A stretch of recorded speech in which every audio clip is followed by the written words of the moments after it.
All right, so we're happy to have Humberto Moreira giving the first of the two papers in this prize session. These are excellent papers. Humberto, you have 40 minutes, so take it away.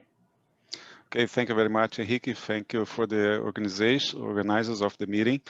So this is a joint paper with Vitor Farinha, who is present here in the session, and Piero Gottardi from Access.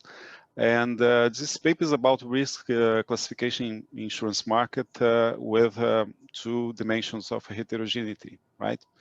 So what is the main motivation of this this paper is to recognize that insurance market risk classification consists of the use of individual data in order to access or classify individual risks, and as a consequence to better fit or their premium offers, so to do a better match with the insurance providers. So if you think a little bit, this is very intuitive.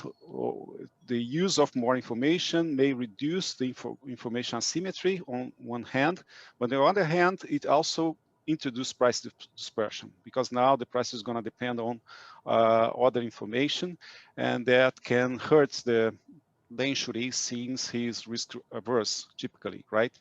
So what you want to do in this paper is really to understand the welfare impact of risk classification in this sense, and in particular, under condition can we access when exactly this risk classification can be welfare enhancing, right? So in order to do that, we are going to introduce a very parsimonious model to study this kind of question, featuring perfect competition, as in the tradition of Rothschild-Stiglitz model. So this means that firms act as price taking in the market, and we're gonna do only two dimensions of heterogeneity, which we're gonna argue that this is gonna be key. You know, the fact that the asymmetric information is gonna be two-dimensional is gonna be key to provide some analysis in this respect, right? So if you come back to the classical Rothschild-Stiglitz, which is the departing point of this kind of analysis, what you're going to see there is that the equilibrium is going to be separating, right? So each risk type is going to get a different type, different amount of insurance of coverage. And because of that, the equilibrium is going to be prior not dependent, right? So the prior distribution of the characteristics does not going to affect the equilibrium outcome. So if you go to alternative models as Dasgupta masking, Dubey-Janakop, which is a generalization that introduced this kind of pooling equilibrium, but since we have like one-dimensional, even the Guerrieri-Scheimer that I'm citing here, which is not exactly in insurance context, but in this kind of paper, like Guerrieri-Scheimer, you're going to have like a one-dimensional sufficient statistic to characterize the private information, which is common for the provider of insurance and the insuree, right? So what you're going to argue is that multidimensionality of the heterogeneity is very important in order to get that kind of dependence of the outcome to the distribution of characteristics, right? And so the channel that is going to be explored in this paper is that this kind of multidimensionality is going to allows us to the possibility of cross subsidies and distribution effects in the equilibrium, right? Which is not present in one-dimensional kind of model. And if you go to the empirical literature, although this is not an empirical paper, but you're going to see that there is a huge evidence, you know, very recent, showing that multidimensionality is very important. So just to give an idea, this paper by Cohen and Einab, they provide a structural model to estimate risk preference from the data on the deductibles choice in automobile contracts. And they show that on observable heterogeneity in risk aversion is greater than that on risk. And you're going to illustrate exactly this point, you know, in our theoretical model. And if you go further in the empirical literature, you're going to see that the recent paper tries exactly to document this kind of importance in terms of the empirical analysis, right? So can I ask a question? I don't know what's the protocol. Yeah, go ahead, Bryce, okay, please. okay. So because there is now the competitive search literature now, there are papers that deal with multidimensional heterogeneity. You know, so Sure. Guerriere and Scheimer have a paper. I think Brianna Shung has papers, and there's someone at NYU, Basil Williams, I think, also has papers. What is the relationship between what you're doing? The Guerriere and Scheimer, the Shung paper is very close related. So it's like they have like a continuous pooling, but she does not explore this kind of impact of the distribution on the equilibrium outcomes as we're going to do here, especially this risk classification or the signal disclosure history that we have here is not present in this kind of paper.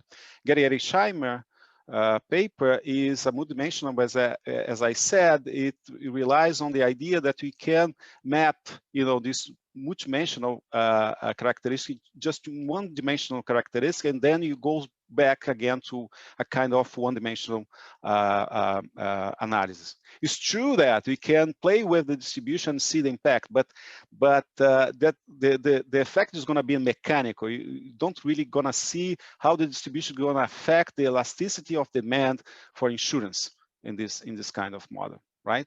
So it's true this model has a little relationship, but I think your model brings some features that are not present, especially the analysis we're going to do here in terms of what you call risk classification, right?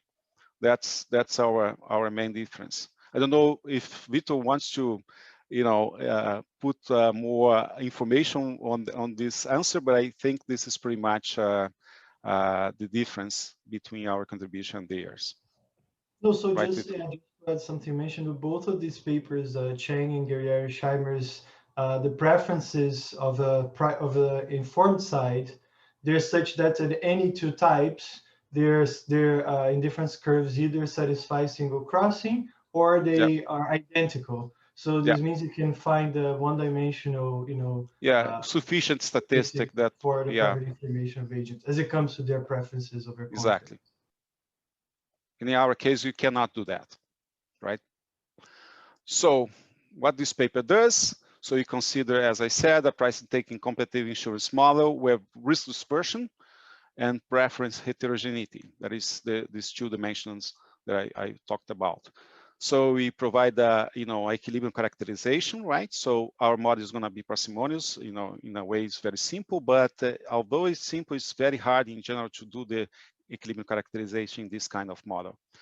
And the methodology you're going to use in this paper is also new. We study like a neighborhood of a model with a pure risk heterogeneity. What I'm going to do here, because of equilibrium multiplicity, there is going to be an issue in this kind of model as well. You're going to treat that multiplicity doing like an approximation to the one-dimensional model, which has a unique equilibrium. So you're going to see how, departing from one-dimensional model, how the introduction of a small heterogeneity in this risk preference dimension is going to introduce some, effect of the distribution on the outcome of the equilibrium, right? So this is going to leverage, for sure, the tractability of the one-dimensional model and highlights the novel qualitative results that you're going to have in this paper compared to the one-dimensional literature, right? So the novel effects, what are the main results you're going to get from this exercise? So first of all, yes? I didn't quite understand. Are you saying that you're going to select one equilibrium by looking at a perturbation? I'm gonna, to be more precise, I'm going to show that since I'm using this neighborhood, this small neighborhood of the one-dimensional equilibrium, you're gonna see that all the equilibria that I'm gonna have in the model are gonna have the same property. It's gonna be robust in a way, right? For a very small departure from this one-dimensional model. It doesn't matter which selection you're gonna get, the qualitative results are gonna be the same if you play with a small neighborhood. That's the goal of the analysis, right? So in general, you have the multiplicity, and with the multiplicity, you cannot really pin down in general what is going to be the effect, right? The effect can be, ambiguous, but in this, if you departed from a small, neighborhood of the one-dimensional model, you can sharply say what is going to be the result, what's going to be the effect.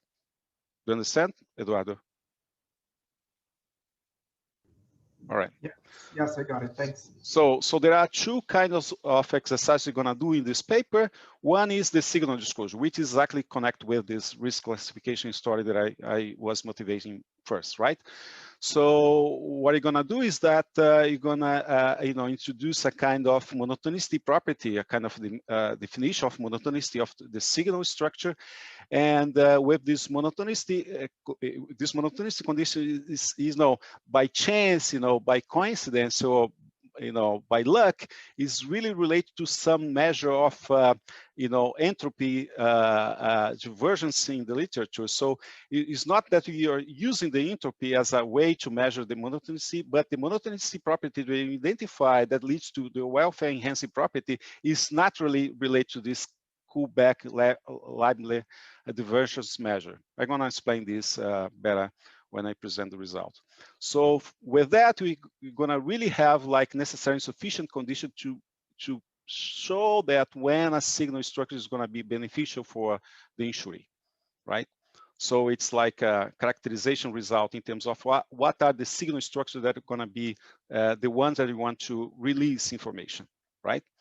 And in terms of the comparative statics, we're also gonna see that, if you think about the policy intervention that tries to change risk distribution in the market, we have a sharp answer when this risk change in the distribution is gonna be beneficial or not for the economy, right?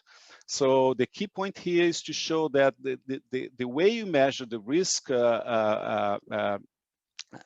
how you compare the risk distribution is key, right?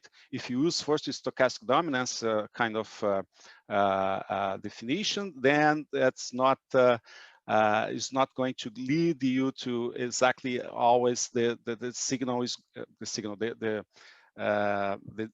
higher distribution in terms of first order stochastic dominance is going to be worse for the insurers. But if you use a stronger notion of comparison like MLRP, then that's exactly the precise concept that leads to this comparison between risk distribution, right?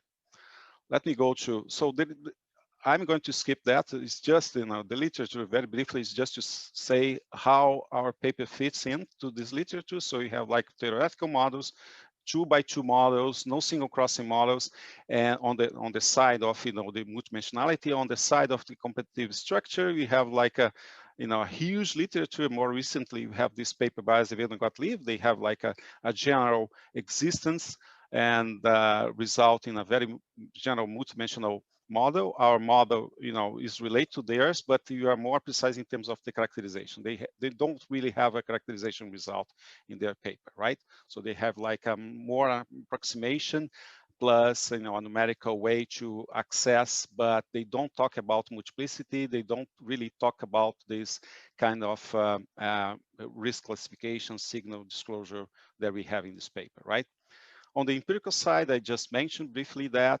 So there are a lot of interaction between the empirical literature and the theoretical literature that is going to be very important. So we think that our paper can be also potentially important to do the empirical analysis. That's one thing we want really to sell from this project, right? So the model. So as I said, the model is very is very simple in a way. So an insurance contract is a pair of numbers, real numbers. One is the price, right, per unit of contract, and the other dimension is the coverage, which is going to be normalized between 0 and 1. So you can think as a share of coverage.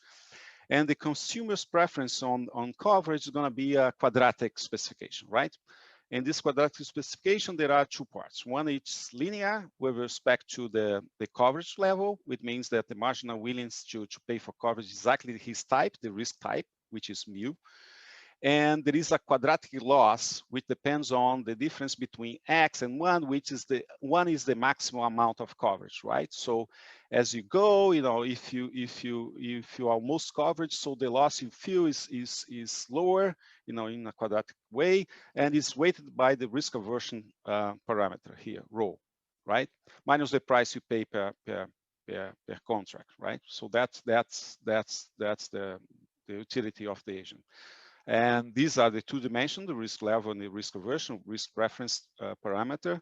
And you can formalize, or you can give a fundamental structure for this kind of preference if you think about the current normal formulation. So you may think as a guy having a loss, which is normal with mean mu and some variance, and the guy has a risk aversion utility, constant risk aversion utility with the rho parameter, then you're going to have like exactly this specification of his preference. On the firm side has a cost which is the amount of insurance times the risk level of the guy that is buying this amount of insurance, right? So I'm not considering administrative cost and any other kind of cost. It's very simple standard cost, linear cost, right? Any question about the model so far? Okay. So in terms of the characteristics, so first the mu is going to be a continuous parameter between a mu L and mu H. So the low and the highest possible level of risk, which in the prior distribution is given by this phi function here, which is smooth, positive, strictly positive and smooth. And the risk aversion, which is the risk preference parameter here in this model, is going to be binary, right? So this is the simplification, right? So the mu is going to be continuous and the rho is going to be binary, right? So you're going to have a low risk aversion and a high risk aversion. And delta is going to be exactly the difference between these two levels, right? The high and the low risk aversion, right? So you can think as the dispersion of risk aversion between these two classes of risk types, right? So, for this presentation, you're going to assume those dimensions are independent, and we can easily generalize the results for the case when they are correlated, right? So, but for the simplicity of the formulas and this position, let's consider the independence case, right? So, what is an equilibrium? It's a competitive equilibrium. So, an equilibrium is given by two key elements. One is the price function. The price is a function that maps every level of coverage into a real positive number, which is the price of that level of coverage. And instead of the usual traditional way to present the allocation, which is a map from types to allocation to the coverage level in this case, you're gonna, it's more convenient to talk about the type assignment object, which is mapped for each level of coverage, which are the types that are gonna be attached or assigned to this contract level, right? So this means that there are, since that we have just two levels of risk aversion, so we can see that the mu I of X is going to be all the type mu, such that the mu and the rho I, which is this I here, choose the coverage X for each possible level of risk aversion. So I'm kind of dividing naturally this space of types in these two, sets, which are the high and low risk aversion types, right? And I'm going to map each X to possibly this type. It's possible that one of these sets is empty. So for a given level of contract, I was going to see there is just the high risk averse type or the low risk averse type associated to that level. Or you may have like a continuous pooling that's going to be an interval, or you may have like a discrete pooling. Exactly, given one level of risk of coverage, you're going to have exactly two types that are going to be choosing that level of contract, right? So that are generally the possibilities of allocation here. So the equilibrium definition is this triple: the price, the type assignment for each risk averse level. And this triple is going to be an equilibrium if it satisfies the price consistency, which comes from the firm's optimality, since there is a free entry, and the firms are risk neutral. So in equilibrium, the price should be the cost of X should be the X times the expected risk, given which types of risk has chosen that level of coverage, right? So this is exactly a zero profit condition on the firm sides. X, on the other hand, should be optimal for the insuries. It means that, in these terms of this language here, it means that the mu and the rho I should be, choosing the X level, right? So this mu I represent the choice right? The optimal choice, And we also have a third condition which talks about the off-equilibrium contracts. You may have some contracts that are not going to be traded in equilibrium, so you want to say how the price is going to be for this contract. The basic idea, I'm not going to present the detail because it's going to be a little bit longer. So it's the idea that these contracts are going to be priced for the type that has the most willingness to trade those contracts. That's the basic idea. And it's very related to the typical refinement we have in this kind of literature, right? So the equilibrium analysis. So the first thing is that, first from the zero profit condition, you see that the price per unit of coverage is going to be exactly the expected risk given the contract chosen by the types that are chosen this level. This is exactly the zero profit condition. And if you play with the first order condition of the issues problem, then you're going to see that the marginal price, the marginal cost per contract X, at margin, should be the marginal benefit. The marginal benefit is mu, the risk, and this quadratic term, which is related to the quadratic loss in the utility function of the insurance. So you see that here you may have like potentially two types, that you're going to have exactly the same marginal, paying the same marginal price. If you play with this row here, for low and high risk averse. So, if you take the expected value, conditional expected value, so you're going to see, that the marginal price is going to be the expected risk times the expected risk aversion, which is exactly this formula here. So this is exactly the expected risk aversion given the X chosen, times 1 minus X, right? So if you plug in, that formula into this one here, you can find the ODE, right? And, arguing that the highest type is going to be covered completely. So means that the highest risk type here, which is mu age, is going to be choosing coverage 1.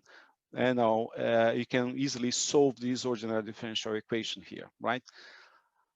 But the problem is that we really don't know what is going to be this, this average risk aversion here, right? This is an endogenous object. So this expected, risk aversion is given by the weights of these guys in equilibrium, and these weights in equilibrium depends on the prior distribution and depends on the demand elasticity of the insuries. So this object, this formula is not complete, solvable, because you don't really know what is behind this row bar here, right? But what is important? What's the definition of row bar? I missed that. This is exactly that. So this is the average risk aversion. Right? Okay. So if you take this formula here and take the expectation in both sides, you're gonna get this expression here, and you plug in this, zero profit condition here, and you're gonna get this ordinary differential equation here, right? Mm-hmm. So if you see like this, oh, you solve the model, there is no problem here. Oh, it's not true because you don't really know this row bar. You have to really pin down this row bar.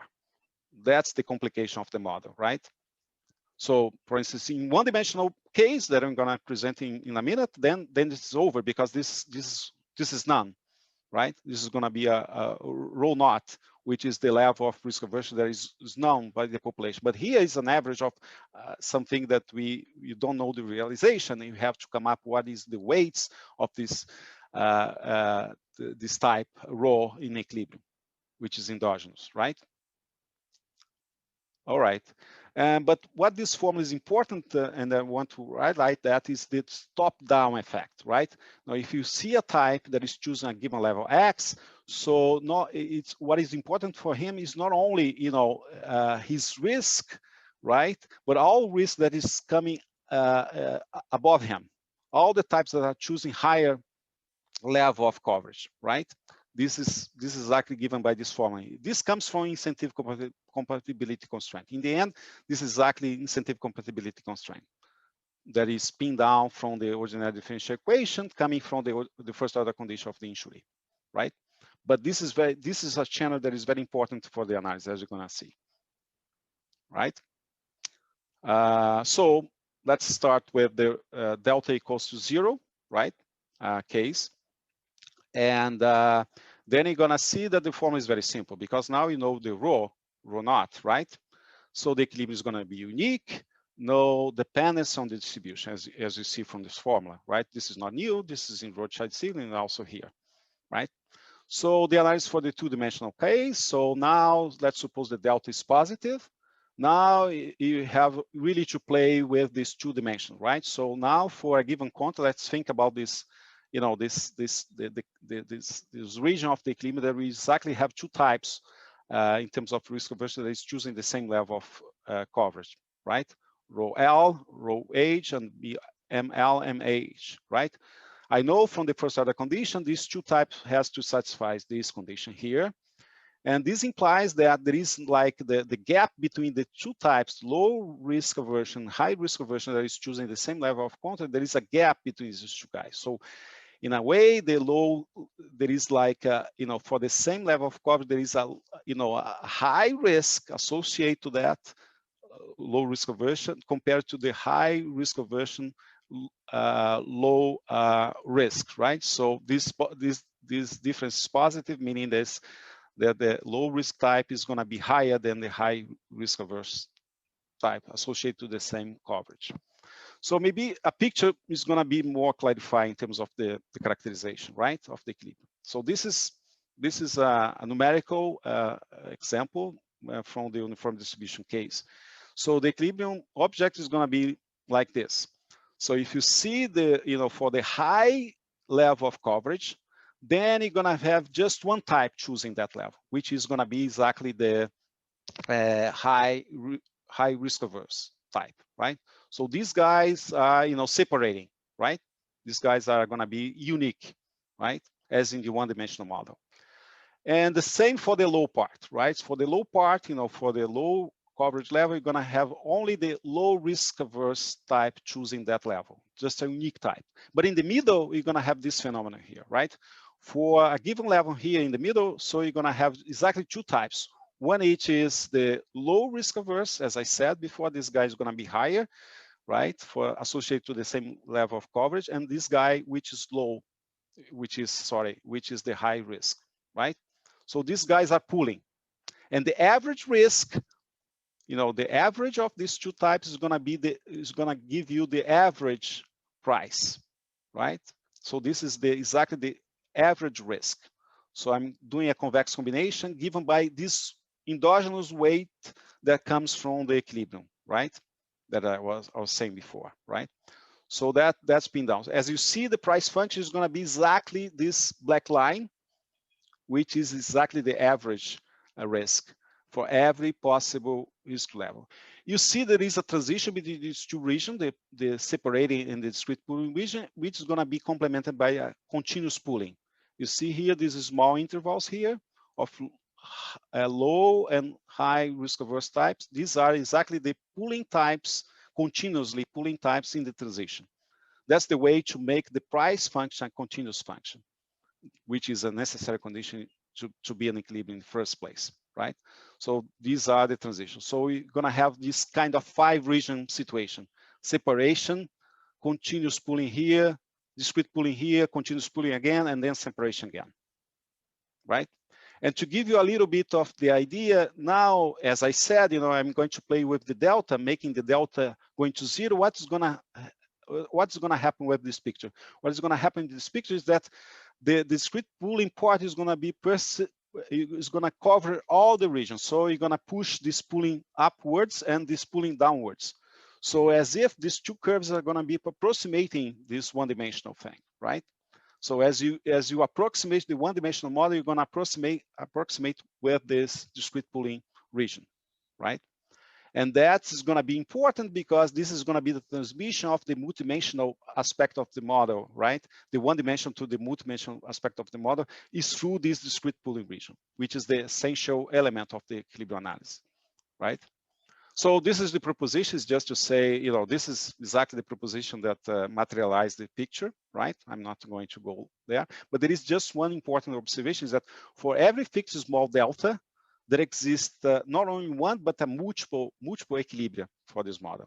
We really have a one-dimensional parameter that maps all the possible equilibrium, like this one that I'm presenting in the picture right here. So there is no uniqueness in this kind of situation, right? So because of the multiplicity, what are you gonna do here? So sorry, Humberto, no. I missed in the picture. Where's the multiplicity? The multiplicity, I don't have much time to explain that, but it comes with the fact that the place we are doing this pooling here, that gives you the transition between the separation and the pooling part, this is not completely determined. There is some indeterminacy that you can play with. So there is a small interval where you can play, where you start the transition from the separation to the discrete pooling. When you pin down that, everything else is going to be pinned downwards. That's the nature of the multiplicity, right? So you have a continuum of possible intervals. Yeah, it's a continuum of, continuum ways to do this transition, right? It's not very big. There is like a limit to do that, but there is like a limit. And this comes some because that is going to impact. There is no way to really say that there is like a Pareto dominating equilibrium in this class, right? We thought about that, and it's not possible at all. So what are you going to do? So you're going to do the local analysis, right? So you come back to delta equals to 0. You know there is a unique equilibrium, no distribution effect, right? So in the equilibrium characteristics, just learn that there is a equilibrium multiplicity. All the equilibrium is going to have this 5-region structure. So what you're going to do is going to leverage the fact that we know the exact equilibrium at delta equals to 0 and play locally with that, right? How you do that? The traditional way, right? You play with the Taylor approximation. So we span the price as a function of this parameter delta with the risk aversion dispersion. So you can write down the price in terms of the level times the first order condition and the second order condition. As you're going to see, the level and the first order approximation, these terms are not going to depend on the distribution, but the second order term is going to depend on the distribution. And that is the channel that is going to explain how the distribution is going to affect the price and the equilibrium outcome, right? So you take the derivative. What is nice is that the derivative at delta equals to 0 exists. That is very, very complicated to prove that, but you manage to prove that the derivative exists up to the second order. And these two terms, as I said, are not going to depend on the distribution, but this term, the key term, is going to depend on distribution. And with that, because all these terms are going to be uniquely pinned down, because of this uniqueness of these terms, then we can say sharply what is going to be the effect, right? So we play with the Taylor approximation, and since we have the uniqueness of this expression here, for any possible approximation, for any class of selection of equilibrium you're taking the selection, they are going to have the same approximation terms, right? So here is this key term that I said. So you see it's an ugly formula, but I want to really highlight the fact that here, exactly in this formula here, it shows up the hazard rate of the distribution of risk. And that's the channel, that's the important channel that is going to explain the impact of the distribution prices through the second order term, right? I'm running out of time, so let's go very briefly. Let me explore this formula to do two exercises. The first one is the signal disclosure, right? So what is a signal disclosure? What is a signal? So a signal is just a set of signal which can be potentially informative about risk, which can be disclosed, right? As our motivation, this is the kind of risk classification you can think as gender, age, or things like that, demographic characteristics that are going to be the signal. So the signal structure is just a function for each X, for each S in this set. This is going to give you a distribution, the probability of some risk to show up, right? So that's the function that describes the probability of a given mu, given that you see a signal S, right? So I'm going to denote for each type in my model, mu and rho. U of mu and rho is going to represent the utility of the insurer. Since the insurance company has zero profit, the only action in terms of the welfare analysis is in terms of this function here, right? U of mu and rho.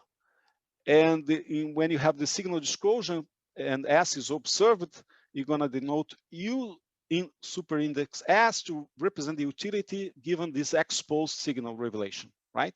So this is the difference. We're going to omit the delta in the notation, not to be very, not to make it very heavy. And when you say that a signal disclosure is entering welfare, improving, you say that the signal structure is going to be entering welfare, improving if for any, and I want to highlight that, any distribution of type. So in a way, it's going to be robust to any possible distribution of type.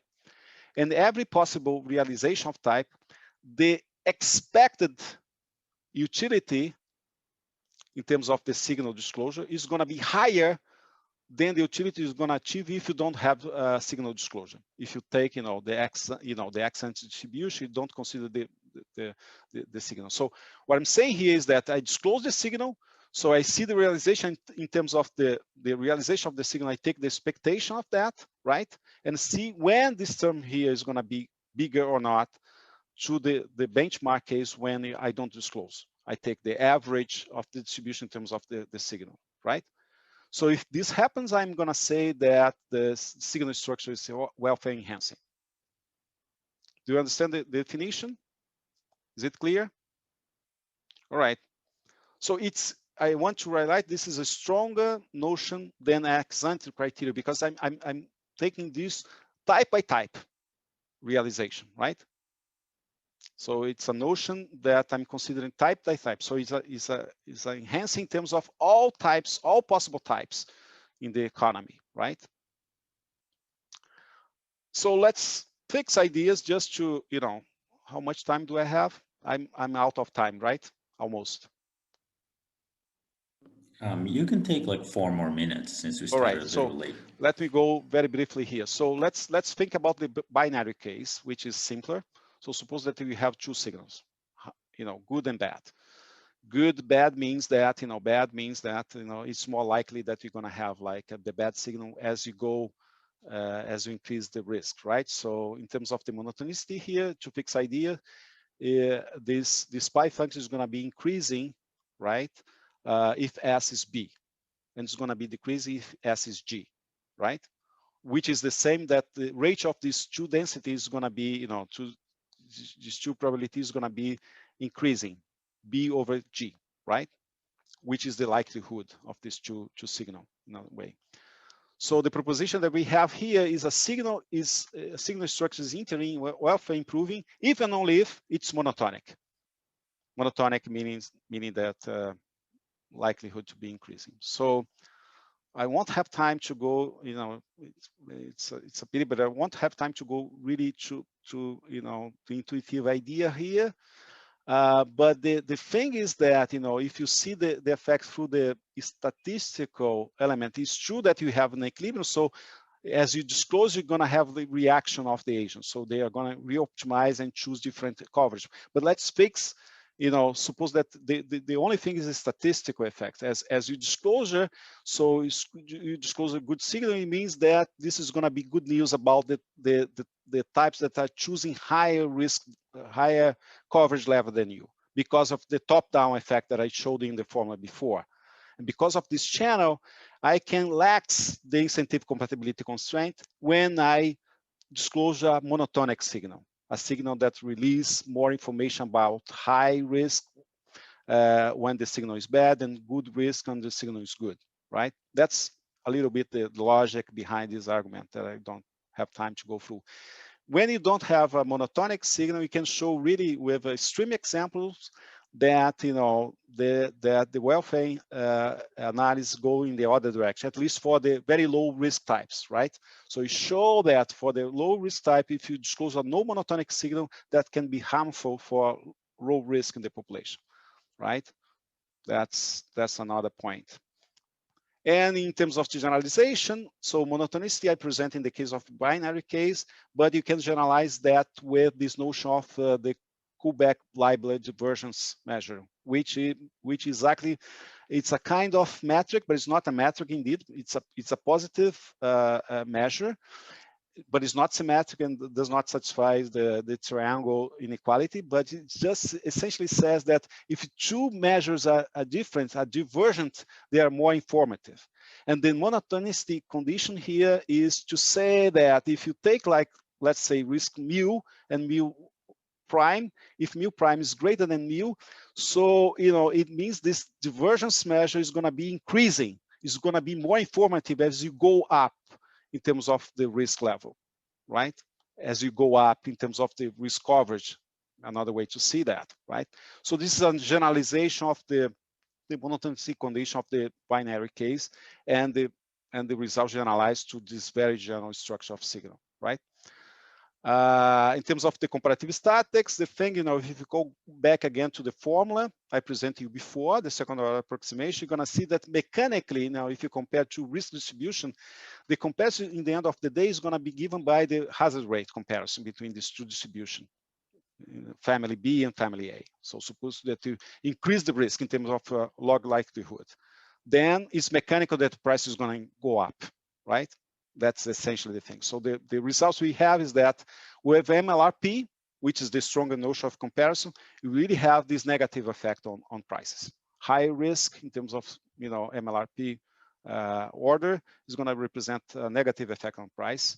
In terms of the distribution of risk aversion, if you increase the willingness to pay for insurance, which means that we increase the distribution towards high risk aversion, then you have a positive impact in terms of price. The price is going to go down, right? So briefly, the conclusion, I'm going out of time. So what we do in this model, in this paper, is we study welfare impact of risk classification. We translate that as this signal disclosure exercise. We present really attractive model with new distribution effects, which are not present in the one-dimensional models in the literature. And you do this novel exercise in terms of signal disclosure, showing that novel conditions characterize welfare improving signals when exactly we have welfare improving signal structure, when it's good or not to have release of information about some demographic characteristic of the agents. And in terms of the risk classification, we show that the MLRP is the right way to to do the comparison between different families of risk distribution. That's it. Thank you very much. I've got a question. Yeah. Umberto, I'm curious if you guys know anything about the monopolist case. Well, the monopolist case, there are a lot of papers. The monopolist case, there is a paper by Shell and oh gosh, it's one-dimensional model. So the hardest thing is about two-dimensional model. It's really hard. Right, it's really hard to characterize multidimensional models, right? So this is the first thing. Really, me and Vitor and another co-author is really trying to push this analysis to the monopolistic case. So you're trying really to see how is going to be the comparison of this model here that I just present you in a real two-dimensional continuous type model. And in the goal of the paper is really to do one of the goal of the paper is really to do the comparison between the monopolistic and the competitive case. For the one-dimensional model, there are a lot of papers. There is this very recent paper in Theoretical Economic Journal. Shelley, do you know, Vitor, the authors is... the screen with two-dimensional private information? No, the one-dimensional, the paper that showed up like a couple of years ago in Theoretical Economics. The one-dimensional is going to be super standard, right? It's super standard, but there are some interesting issues about exclusion, pooling. Right. There are some issues that are interesting in the insurance case, but there is, as far as I know, there is no such analysis for a model like this. You said that you were working on the double continuum case. Yeah. But why not taking exactly the model you have, which is a continuum for risk and like a two type risk aversion structure? Well, first we have a hope. Yeah, first, you really want to understand how this analysis that we do, like the local analysis, could be extendable to a real continuous two-dimensional model, right? If you have a hope to have some way to pin down, uniquely the equilibrium, right, or to understand better. So if this two-dimensionality in terms of the being continuous in the two dimensions is going to put more discipline in terms of the characterization of the equilibrium, if this is true or not. So that's one of the goals, right, to really understand if you really play relevant, and that's relevant already in the competitive case, right? Yes, exactly. So the idea is exactly to do the comparison, the competitive and in the monopolistic case, in this project. Yes, Vitor. And also, just to complement on the related digital monopoly screening, so the paper that Humberto mentioned is by Chade and Schle. Where they solved the one-dimensional model in quite general sense in the monopoly. And there is a paper by Lafon, Masking, and Rocher, like an older paper, where they essentially solved the two-dimensional model that we're looking at here, quadratic model, but with private values. So it turns out that the presence of common values actually muddles things up quite a bit, even in the monopolist model. So that's still an open question. Yeah, and we're working really with the call of one paper that tries to generalize this Rocher, Masking, Lafon, Rocher paper, which is Sergei Serenov, Vitor's colleague at UBC. Very nice, guys. Thank you. Sorry for the time. This is very good discussion. But let's move on to Paulo's paper. Yeah, let me stop. Yeah, thank you. Okay, let me share mine. Sorry, Paula, for stealing a little bit of your time. It's okay. Okay, I'll make sure to keep you all here for as long as I need. All right, take it away, Paula. Let me put this full screen. Okay, so first of all, I wanted to say that I'm very happy to be here in Brazil, even if virtually. But okay, and I'm happy to present my paper, which changed a lot since I submitted it to the conference, and even the name has changed, okay? So I'm going to present my paper, which is called Advisors with Hidden Motives. So, okay, let me start by remarking that there's many situations in which we seek information from sources that are conflicted. So just a few examples, we consult with financial advisors that many times receive commissions that are undisclosed, and they receive these commissions from the product providers. We also watch Instagram influencers exalt products that many times they are paid to review. And we even rely on academic research that is many times funded by pharmaceutical companies, okay? So just to look at one of these examples a little bit more in detail, let's say if I'm thinking about a financial broker, say I'm thinking about like Morgan Stanley, okay? They usually have these big equity research teams that are producing information and reports on like all the products that you can trade through them, okay? So many times you can see like a report on a stock that will say, we'll have like a compilation of a bunch of publicly available information on this stock, but also has a bunch of information that's produced by this team. So they have like forecasts and analysis that are produced by the team. And usually these reports also include like a recommendation to buy, sell, or keep this particular stock in your portfolio, okay? And there's many different empirical papers with a variety of empirical strategies that try to document that these brokers often will hide bad news about some companies that they're financially interested in, or that they are more likely to recommend products that they have high commissions on. And just in general, that these financial brokers try to steer consumers to make purchases that are more profitable to themselves. Okay, so they use their, I don't know, the disclosures of information to steer these consumers towards whatever they prefer. And this is a big regulatory concern. There's a lot of like in different countries, different policies of how to I don't know, address this. So like in some countries, financial advisors are required to disclose all the commissions they receive from product providers. In some other places, there are caps on how much or on what commissions you can accept and so on. So just to say that this is a big issue of contention, okay?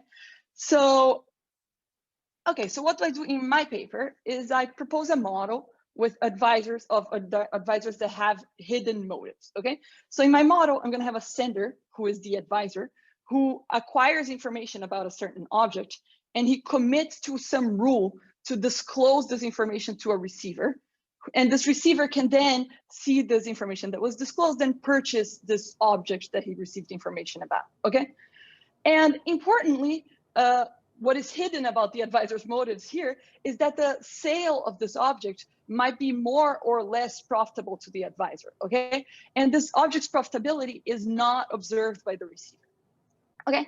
So what I'm gonna do in the paper is study how the sender's hidden motives affects their decision to acquire information about this object and to disclose this information to the receiver, okay? And can I ask a question? Yeah. Does the receiver see anything about the information acquisition by the sender? I mean, they're going to understand what was the signal that was acquired by the sender. They will observe. I mean, I know they won't observe they won't get to see the information, but will they know whether they are acquiring, let's say, more or less information? Yes. Okay. Not just as an equal. Okay, maybe it's too early. Okay. Well, sorry. I'll get to that whenever we get to the model. But yeah. In any case, but my main result here that I'm going to show today is I'm going to characterize what the optimal disclosure rules for the sender look like. Okay. So in particular, I'm going to show to you that an advisor is going to optimally disclose some information about the object. In particular, he's going to choose to reveal good news about an object's quality whenever the object sale is sufficiently profitable to the sender. And of course, he's going to do that in order to increase the probability that this object is sold because he's interested in that. And on the other hand, he's going to also reveal bad news sometimes. And in particular, he's going to reveal bad news whenever the object's sale is not very profitable, okay? And even though there's not going to be anything in my model that's going to be explicitly called reputation, you can interpret this, that the sender is going to sometimes reveal bad news to create some reputation with the receiver, okay? So that the receiver knows how to interpret when the sender chooses, for instance, not to disclose any information, okay? So the sender is going to be managing his reputation with the receiver, so it's sometimes useful to reveal some bad news. And we're going to spend most of our time trying to look just like, given that we have some information already, how do we disclose this? But then I'm going to take a next step to show what are the incentives to actually acquire information.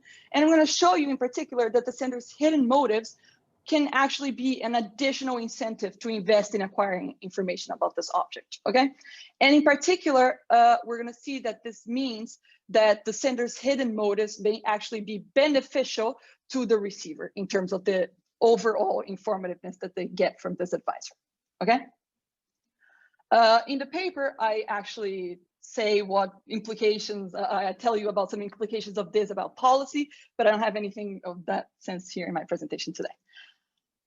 So let me just make a small remarks on the literature here. There's a huge literature on information design these days, but I just wanted to remark that what I'm going to show you today, my model is related to these Bayesian persuasion models in the sense that I'm going to have this commitment that the sender is going to pre-commit to the way that they disclose the information to the receiver, okay? But my model is also related to this voluntary disclosure models, especially DIE in 1985, in the sense that the information that the choices the sender is going to be making is between fully revealing the information, so disclosing the information to the receiver, or not disclosing. Okay, so it's not going to be information design problem per se, more like a disclosure model. Okay, so if you have any questions, I'm happy to take them. Otherwise, so this is going to be a static model, so there is no dynamic interaction here. So So when you say reputation, is just, you know, interpretation of the effect you just described, how the information is going to be released, right?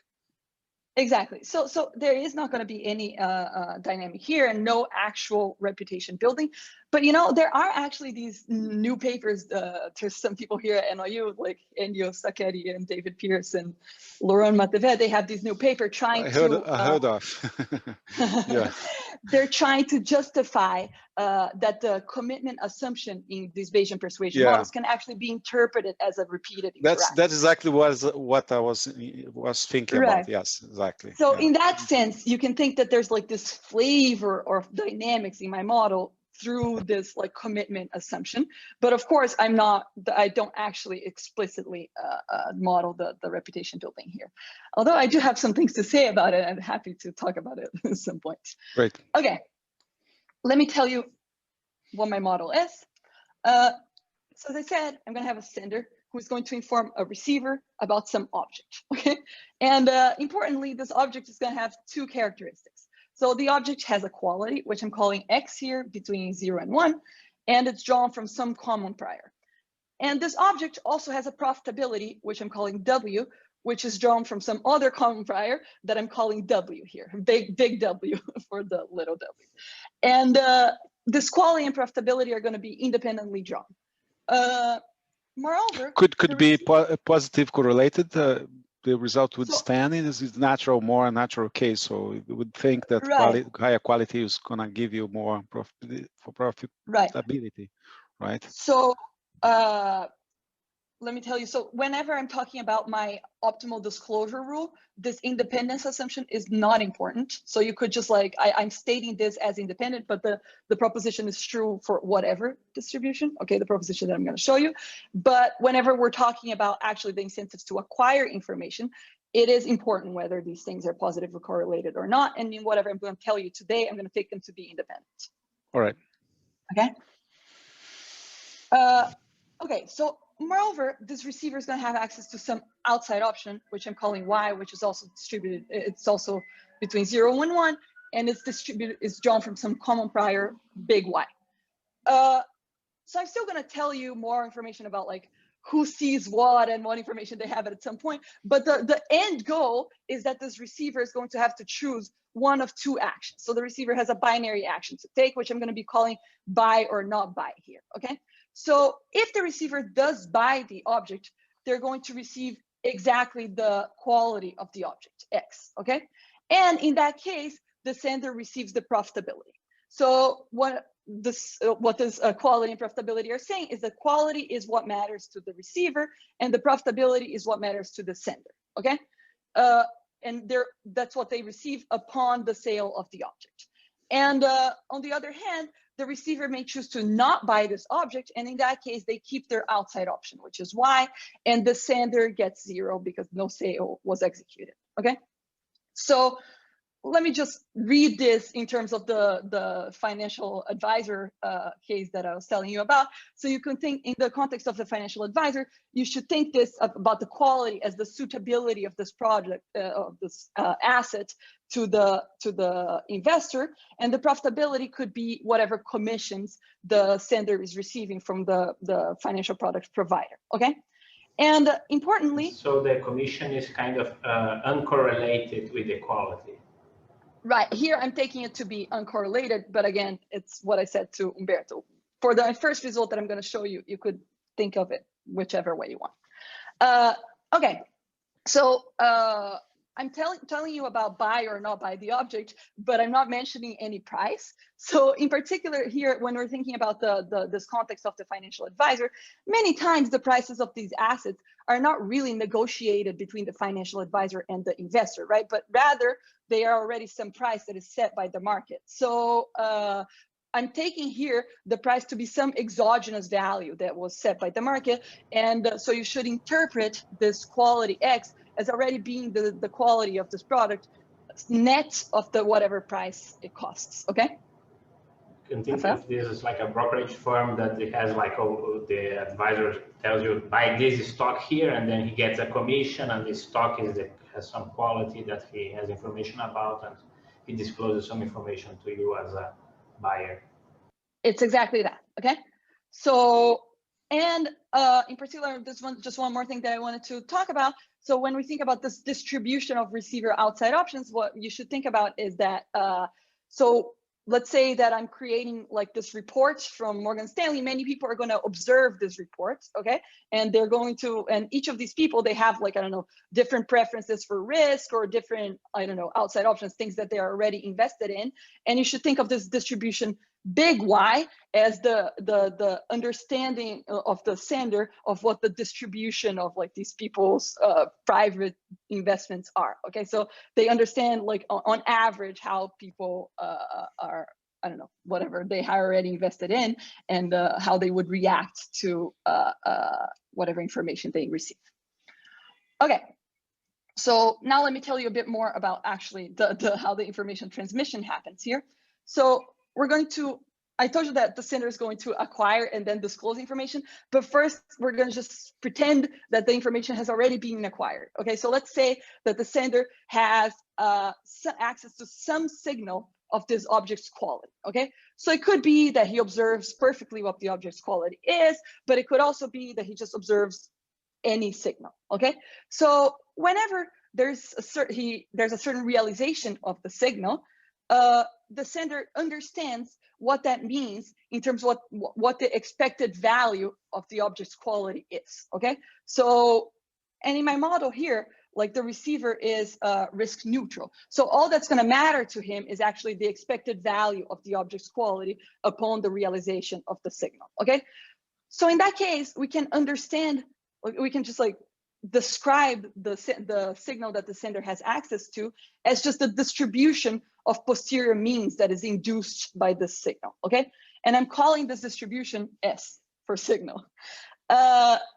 Okay, so the sender has access to this technology, but before either the quality or the profitability or the signal realization are drawn, the sender pre-commits to a disclosure rule of how he would go about disclosing these signal realizations to the receiver, okay? So precisely what he's gonna do is that he can choose for each possible signal realization, he can choose whether the signal realization is disclosed to the receiver or not disclosed to the receiver, okay? And importantly here, the sender can make this decision conditional on what the profitability of the object is. So specifically, for each profitability W and for each signal realization X hat, the sender is going to choose a disclosure probability of this realization, okay?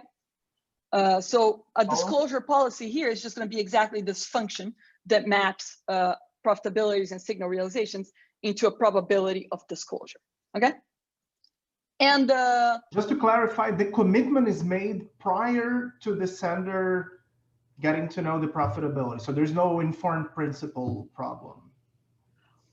Right. So I'm not like competing with another one. Yeah. So I don't know yet, but I can condition on what it's going to be tomorrow, my profitability. Yeah. Okay. Paula, good question. Yes. So just related to the motivation for commitment with respect to reputation. So if I'm thinking of the investment decision, I can see how over time I would understand how informative the signal is about X because I see if the investment's paid off or not. But if the signal is also informative about profitability for the sender, how would I learn? I would have to be observing over time which commission the sender obtained. Like how would I end up learning how informative it is about W? Right. Well, I guess here what's going to happen in my model is that to the receiver, it doesn't matter what the profitability is. So he only cares about what this X is. Okay. So to some extent, I don't know, he doesn't even want to learn about the W. Okay. So that's just a moot point a little bit. But I can also, I prefer to talk about this later, but like I can also argue with you that actually the commitment with respect to the W dimension is not actually going to be important. Okay, so if I could in some way just describe a partial commitment where I'm committing on the X dimension, but not committing on the W dimension, then that's going to be sufficient. Like it's just not, that part is not important here. And it's not important precisely because the receiver doesn't care about the W. Okay? Oh, great, thank you. Okay. So in terms of sort of the Bayesian persuasion literature, so So should I think of this as kind of placing a restriction on the experiments that you design, or because because in a sense, yeah, I'm just trying to understand, because in a sense, a typical Bayesian persuasion model, in a sense, is going to allow a greater degree of freedom. Is this a right way to think about this? Yeah, so you can think about it that way. So it's just, I'm telling you a class of signals that he can pick from, which is a subclass of whatever is allowed in Bayesian persuasion, okay? And but I will argue that it's not just like a restriction in terms of like, oh, I can't solve this, so I'm going to solve this, but rather it's just a completely different interpretation. So it's just like, it's as if we have hard evidence. So it's like I produced whatever the forecast is about this product, and I can choose to tell you that or not tell you that. Okay, so while in Bayesian persuasion you could think that it's like more of a problem of I'm designing classes, so I could tell you this is an A product or a B product or so on. Okay, so I feel like in reality there's both of these things. I feel like the Bayesian persuasion thing happens more often in the context of like credit rating agencies, while something like what I'm telling you is more, I don't know, commonly observed in this context of like financial advisors, for example. Okay. And just sort of just a quick follow up. So, but in a sense, so by sort of making this ex ante commitment, sort of you're killing this the signaling dimension. No, that in a sense that your decision whether to reveal some information or not in itself might have some information on content. No? Right. So, and have you thought about this, or I don't know. Anyway, just maybe this is taking you too far away from what the paper is, but I'm just interested in it. No, okay. So these models where like we do the cheap talk version of a disclosure model, they exist out there. And like, for instance, this model that I mentioned to you in my literature, the DIE model, that's pretty much where it started. Okay. Again, I want to argue, like I told you to Humberto, that like one way we can think about these like Bayesian persuasion thing is that we can somehow create like a reputation. So in that sense, it's just like, it's like almost taking into account like I don't know, a dynamic version of this type of models. Okay, so it's just, I mean, it's that question exists and it's out there. The papers exist. Okay, so let me tell you. So this is, as I told you, what the disclosure rules look like. Now let me tell you from the perspective of the receiver. So let's say that there's a certain realization that the sender chose to disclose to the receiver. Then what that means is that the receiver is going to have his mean posterior be exactly equal to x hat, which was the realization to start with. And however, let's say that if the realization happened and the sender chose not to disclose this realization to the receiver, then how does the receiver create his mean posterior in his head? It's like this. So he takes the average quality amongst all the possible situations in which the sender would not have disclosed the signal. Okay, so and then calling that average the XND, so the X of known disclosure. Okay, and okay, so and in particular, it's important here that because the receiver does not observe the profitability, he is conflating here in this expectation situations in which the object was very profitable and the sender didn't reveal, with situations that the object was not very profitable and the sender didn't reveal. Okay, so through this pool here that the sender can create is where he has some ability to manage the expectations of the receiver. Okay. So let me just say exactly what the timing is. So first of all, the sender is going to commit to this disclosure rule D. Next, the nature is going to draw the quality and the profitability of this object, and the disclosed signal is going to be realized according to the disclosure rule that the sender picked. And finally, the receiver is going to draw his outside option Y, and he's going to choose whether to buy this object or not buy this object. In particular, he's going to buy this object whenever his posterior mean is higher than his outside option. Okay, so yeah, and then payoffs are going to be realized as according to what I said. So just to clarify, the S is exogenously determined here, right? You're not going to be choosing this. So for now, distribution I'm of signal. taking this S as given. Okay. Okay. Okay. So, Okay, so let me tell you a little bit about what the sender's objective is here. So let's clarify what the sender's objective is. So let's look first down here. So suppose that the sender picked a disclosure rule, okay? So what this P of WD is what is the probability that the object of profitability W is sold whenever the sender picked the disclosure rule D, okay? So let me describe to you what that is. So there's two things that can happen. So let's say that a signal realization X happened, and then he can either disclose that signal realization, which happens with probability D of WX, okay? And in that case, the receiver perfectly understands that the signal was X, and he buys the object with probability Y of X, okay? Where this big Y, remember, is the CDF of the receiver's outside option. So the probability that the receiver's outside option is lower than this X is Y of X, okay? Okay, or on the other hand, it might be that the sender chose not to reveal this, not to disclose this realization to the receiver. That happens with probability 1 minus D. And in that case, what the receiver does is he thinks that the quality of this object is X and D, so the X of non-disclosure, and so he buys whenever his outside option is less than X and D. And of course, this X and D, the disclosure rule is inside there. Okay, so this is an endogenous object itself. Okay, so let's say that I chose this disclosure rule, and it implies a bunch of these probabilities of sales for each different profitabilities. Okay, so what is the value to the sender? The value to the sender is exactly the expected value of the product between the profitability and the probability that the object is sold given its profitability, okay? So you see here, that's exactly what I have here. So W times the P of W, the expected value of that, okay?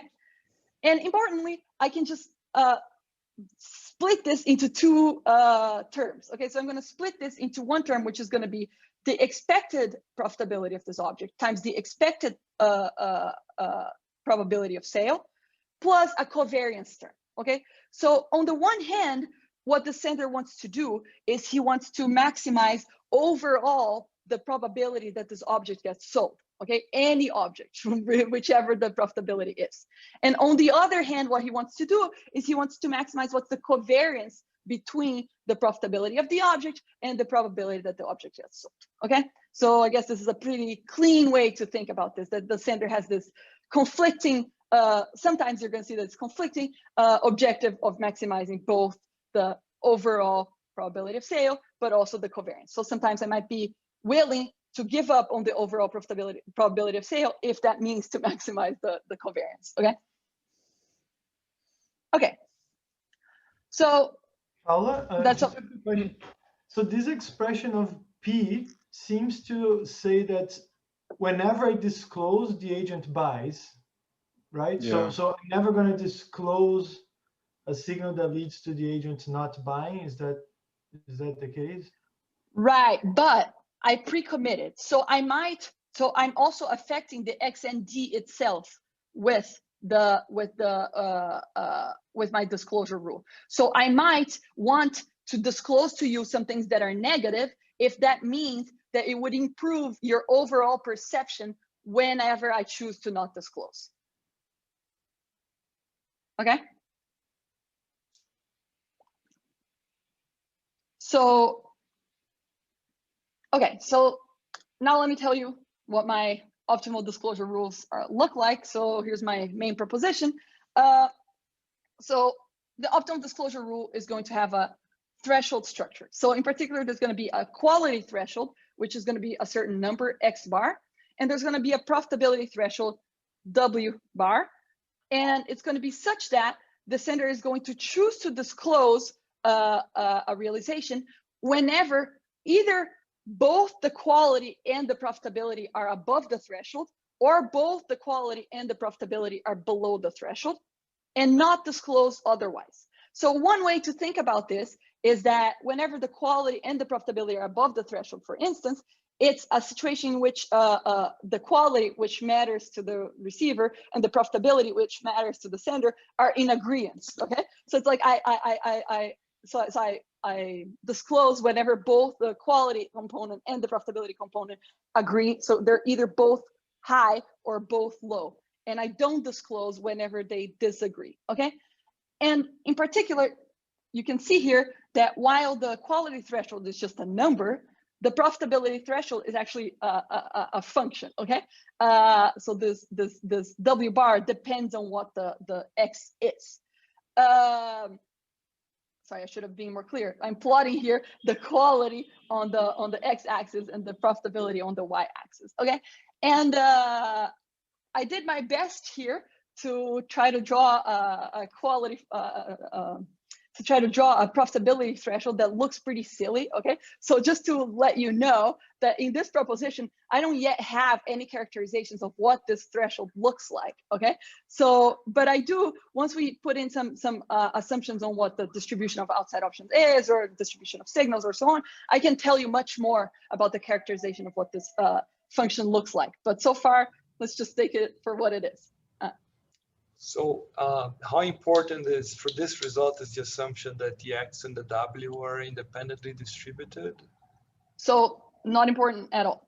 So okay. You might as well just think that it's any distribution. Okay. Okay. So, but this threshold curve could be very, very weird, right? In principle, it's like could jump, could do. So for instance, let's say that we assume that the distribution of the receiver outside option is continuous. That is already going to imply that this is going to be a continuous function. So it's not going to be too crazy. Okay, so like with mild like assumptions, I can get that this function is going to be somewhat reasonable. Okay, but okay, but just the way that I want to, yeah. So the way that I'm writing this proposition right now is just saying that to the extent that these things are quadrants, I reveal on the first and third quadrant, and I conceal on the second and fourth. Okay, so I'm going to try to give you a proof of this. So let's look. So let's say I take any disclosure rule. So I'm just trying to plot one here that is, I don't know, silly. So let's say that here in red is every situation in which I choose not to disclose, and in white is every situation in which I choose to disclose, okay? So let's take as given this disclosure rule. So knowing what the disclosure rule, I can use it to compute what that X of known disclosure is. So what I can do is I can just compute what is the average quality amongst all the situations in which the sender chooses not to disclose this signal. So what is the average quality amongst all the red situations here? So I can always do that. So suppose that it falls right here. Okay, so okay, now I'm going to try to argue to you that this disclosure rule that I drew here can be improved upon, okay, in a particular way. Okay, so look, let's take first a certain realization, X hat, that happens to be below the X and D, okay? So if I take the situation here, you see that, well, in this particular disclosure rule that I drew, I am not disclosing for low values of the profitability. I am disclosing for high values of the profitability. But because this X hat is below X and D, I'm better off whenever I get the known disclosure, right? So you see that like upon known disclosure, the receiver would think that the quality is X and D and would buy it with probability Y of X and D. And upon disclosure, he would think that the quality is X hat and would buy it with probability Y of X hat, which is smaller than Y of X and D, okay? So in this case, I could maintain the expected probability of sale, but increase the covariance between profitability and probability of sale by flipping this, okay? So what I did here is to the receiver, it doesn't matter whether I am he doesn't care about the profitability. So to him, it doesn't matter whether I am hiding when the profitability is low or whether I'm hiding when the profitability is high. So if I maintain the probability that I am disclosing given the X hat and I just flip it, to the receiver, that makes no difference, but to the sender, that is very good because it improved the covariance between the profitability and the sale probability, okay? And sort of I can do the opposite here if I take an X hat that is above the X and D. So in this case, with correlation, this is not true, right? This mechanism is not true. It's still true. So for instance, here I didn't tell you I didn't tell you anything right here about what the distribution is. So for instance, let's say I take the marginal. So let's say that I tell you that I'm going to reveal to you when the signal is 0.2, I don't know, half the time. Half the time when the signal is 0.2, I'm going to reveal it to you. Okay. So let's say that is correlated. So let's say that, yeah, what I'm saying is like, I can just reveal the highest ones. I mean, I can conceal the highest ones that are going to happen for the 0.2 here or whatever. Okay. So let me try to be more clear. So this X hat here, it doesn't matter that like the distribution is the same for any, I don't know, for any profitability. So you just take any distribution. I can always flip it this way. I guess the reason is because I don't care about W. No, the buyer, no, I see. You can do any relabeling you want, just keeping the same probability in the end. That's going to be the same. Right. So if I commit to a marginal, that's all the receiver cares about. And then how these things are correlated, he doesn't care about. Okay. So I can just pick that one to my advantage. Okay. So as I said, I can flip it this way. And then whenever I take this X hat that is actually higher than the X and D, in that case, I'm happier if I have if the signal gets disclosed, and sadder if the signal gets concealed. So what I do is, again, I flip it. So I reveal it for the high profitability guy, and I conceal it for the low profitability guy. And that part was already the correct way up. So anyway, so and there you have it. This already has that structure that I told you. There is some threshold W, which can be described by some function, and some threshold X hat, which happens to be exactly equal to that X and D that I told you. Okay, so I have this threshold structure whereby I reveal on the first and third quadrant and conceal otherwise. Okay. So do we know whether this W upper bar is strictly between W upper bar, strictly interior in the set of W's? I'm just thinking whether this can reduce to just the usual, I reveal when it's sufficiently high, when X sufficiently high, and don't reveal when X sufficiently low. Right now,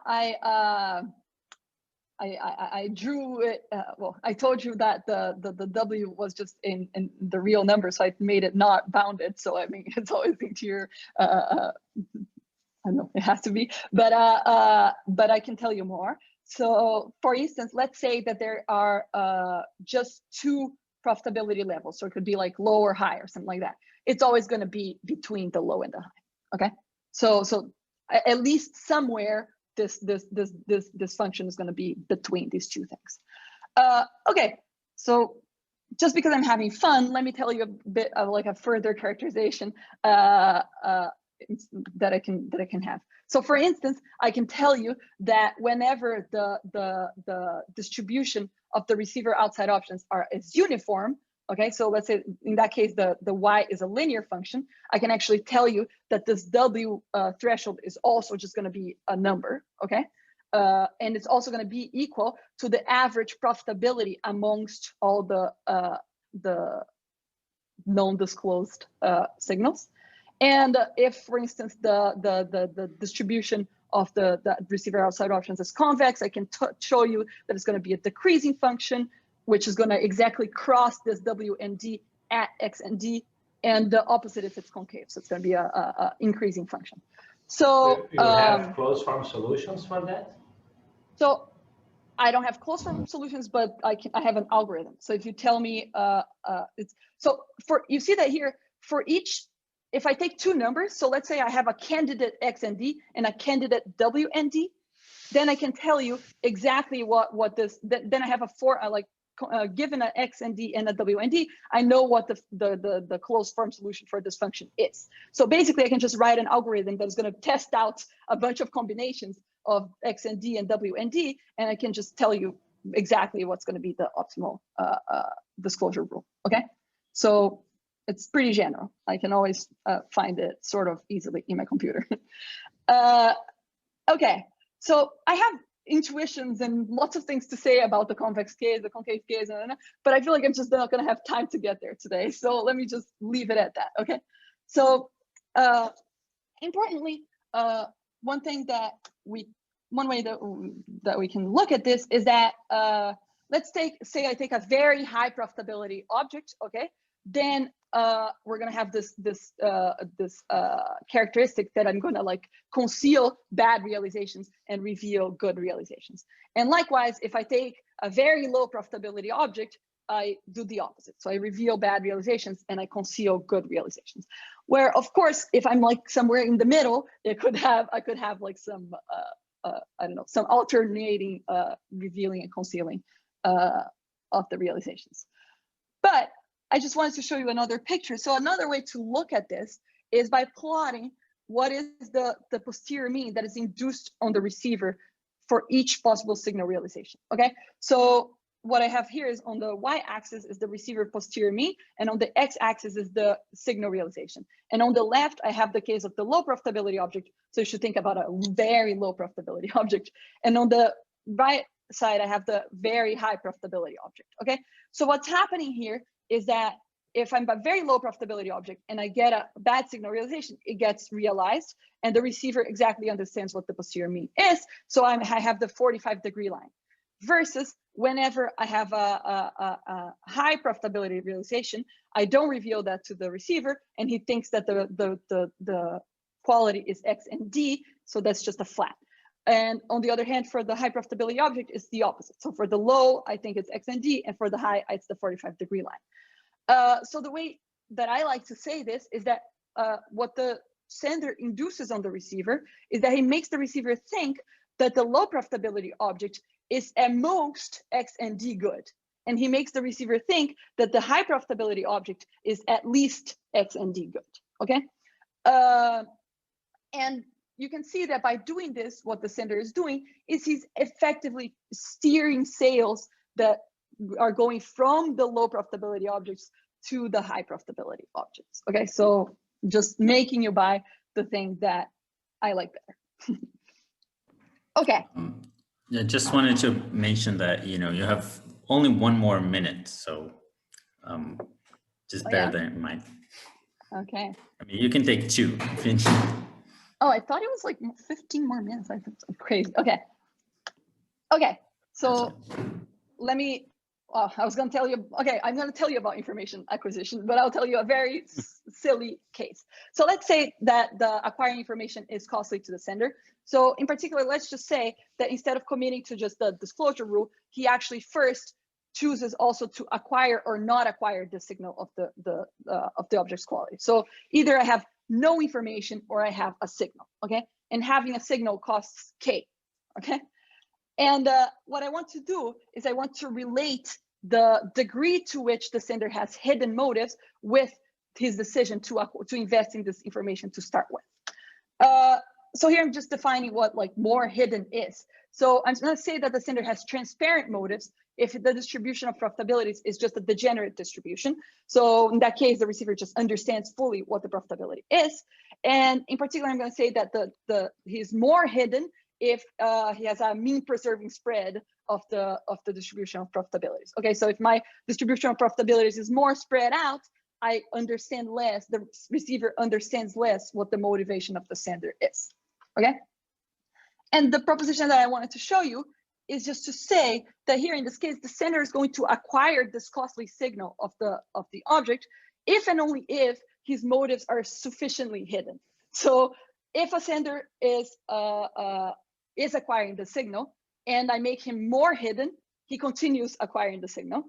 And on the other hand, if he's not acquiring the signal and I make him less hidden, he still does not acquire the signal. Okay, so there's this monotonicity. So if I am sufficiently hidden, I'm going to acquire the signal. And just let me tell you one thing, because it's just in one line you can see this. So if I look again at this objective of the sender, his revenue, So he wanted to maximize both this expected value here as well as the covariance. But you can see that if he has transparent motives and his distribution of W is a degenerate distribution, then this covariance is trivially equal to 0. Okay. So what that means is that, for instance, if I have transparent motives, all I can do is try to maximize this expected value here. So it's like I can use this information in less ways. Okay. So versus if I have hidden motives, I can sort of like use it. I have more scope of what to do with this information in my benefit. Okay. And so if I am sufficiently hidden, I do acquire this information, and I do end up being more informative to the receiver as well. Okay. But just because trivially in this case, in the case that I didn't acquire the information, I couldn't be informative at all. In the paper, I have more, I don't know, general results about like how to acquire the cost of information and so on. Let me finish with one sentence. So what I want to say is that the takeaway is that the hidden motives of the sender may actually be here an additional incentive for him to acquire some information that is relevant not to himself, but to the receiver. So this hidden motives may actually be a way in which the incentives of the sender and the receiver are actually aligned. So they both get more out of this. And leave it there. Very cool. Is it always better for the receiver to face someone with hidden motives, or is it that it can be better? What's the result? I said here maybe better. So I guess I can tell you more in particular cases. So for instance, if the distribution of receiver outside options is uniform, I know that it will be better. Very nice. I had one quick question, maybe, because I saw that. So in the paper, you had this one-dimensional choice of information, right? There's one dimension that controls information. But I was thinking of an alternative that is more along the lines of what Braz asked. If you allowed people to acquire any information structure, and you had a cost that is, say, monotone in the Blackwell order, right? So more informative signals cost more. Then you would just never acquire a signal that you would not want to reveal later, right?